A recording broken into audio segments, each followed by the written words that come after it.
Now, let me show you how you can freeze the Duolingo streak on your iPhone or on your device when you are learning. So you open up the Duolingo like that, and you might be doing whatever, but you are going through your lessons and through the, progress and stuff. But if you want to freeze your streak, right, what you need to do is to click on the gems icon at the top. So, the diamonds icon like this, which moves you over into the shop right in here.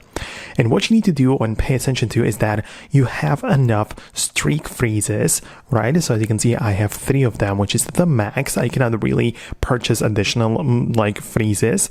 But there is also the streak shield, which I currently don't have, but I can purchase it for 3,000 gems. So within the app, it's quite a lot of gems, right?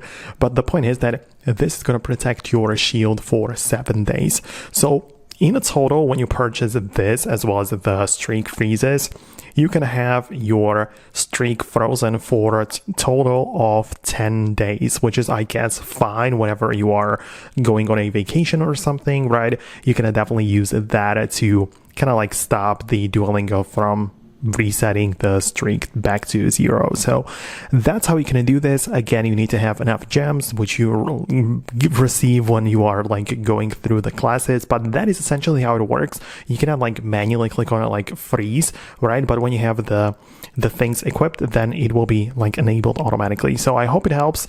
I hope it makes sense. Let me know what you think about this below in the comments. I'm going to wrap up the video right now, and I'll catch you later in the next uploads.